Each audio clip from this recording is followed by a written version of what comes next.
கர்த்தராகிய இயேசு கிறிஸ்து நாமத்தினாலே நான் உங்களை வாழ்த்துகிறேன். இந்த ஆசீர்வாதத்தின் விடியல் என்று சொல்லக்கூடிய நிகழ்ச்சியில் உங்களை சந்திப்பதில் மிகுந்த மகிழ்ச்சி அடைகிறேன்.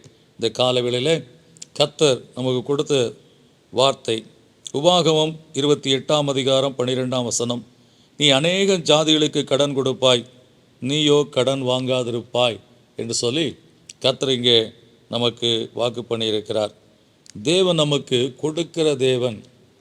நம்ம கடன் எப்போ வாங்குவோம் அப்படின்னா, கொடுக்கறதுக்கு ஆறு இல்லைன்னா தான் நம்ம போய் என்ன பண்ணுவோம், கடன் வாங்குவோம். அதாவது நமக்கு கொடுக்குற தெய்வம் நமக்கு கொடுக்கலைன்னா அப்போ தான் நம்ம என்ன பண்ணுவோம், யாரையாவது மனுஷனை தேடி அவங்களுடைய கடன் வாங்கலாம் அப்படி சொல்லக்கூடிய அந்த நிலைக்குள்ளே நாம் தள்ளப்படுகிறோம்.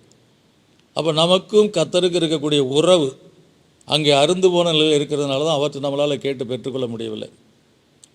அதனால தான் நம்ம மனுஷனை தேடுகிறோம். அவங்ககிட்ட போய் எனக்கு கொஞ்சம் உதவி செய்யுங்க, நான் ஒரு வாரத்தில் கொடுத்துட்றேன், ஒரு மாதத்தில் கொடுத்துட்றேன் அப்படி சொல்லக்கூடிய இந்த கடன் வாங்கிறது என்று சொல்லக்கூடிய காரியம் என்னத்தை நமக்கு உணர்த்துகிறதுனா, கடவுள் உங்கள் வாழ்க்கையில் இல்லை, கர்த்தர் உங்கள் வாழ்க்கையில் இல்லை, இயேசு உங்கள் வாழ்க்கையில் இல்லை என்று சொல்லக்கூடிய காரியத்தை தான் காண்பிக்குது.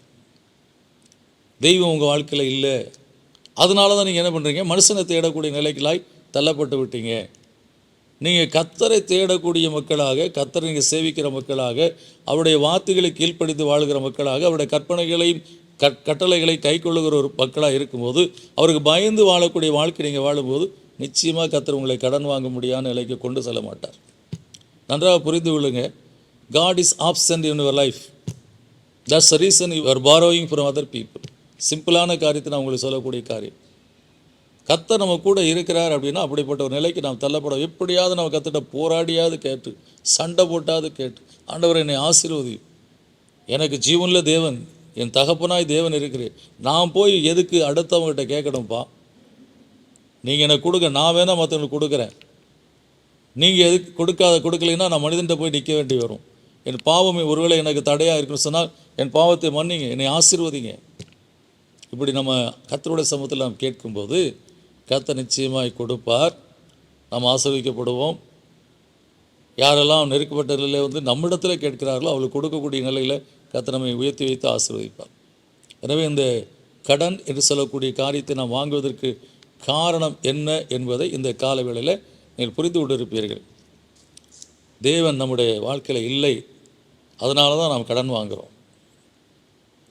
நாம் தேவனோடு இருக்க உறவில் நாம் சரியாக இருந்தோம்னு சொன்னால் நிச்சயம் அவர்கிட்ட கேட்போம், அவர் நமக்கு கொடுப்பார், கடன் வாங்க முடியாது வைக்க மாட்டார்.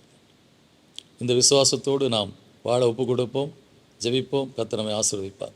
நல்ல பிதாவே, நன்றியோடு துதிக்கிறோம்ப்பா, ஸ்தோத்திரிக்கிறோம். எங்களுக்கு கொடுக்கக்கூடிய தெய்வம், உயிரையே கொடுத்த தெய்வம். ரோமர் 8:32 சொல்லப்பட்டிருக்கபடி தம்முடைய சொந்த குமாரன் என்றும் பாராமல் நம்மளோருக்கும் அவரை ஒப்பு கொடுத்தவர், அவரோடு கூட மற்ற எல்லாவற்றையும் அருளாதிருப்பது எப்படி, எல்லாவற்றையும் அருளாதிருப்பது எப்படின்னு சொல்லி பவுல் அப்போஸ்தலன் ரோமருக்கு எழுதும்போது எழுதி வைத்திருக்கிறாரப்பா.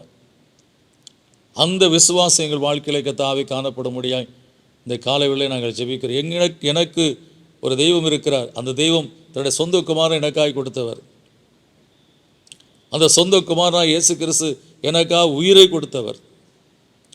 அந்த இயேசு கிறிஸ்து அவர் எனக்காக மரித்து உயிர்த்தெழுது ஜீவனுள்ளவராக இன்றைக்கு எனக்காக பிதாவின் வலது பரிந்து பேசிக் கொண்டு இருக்கிறார்.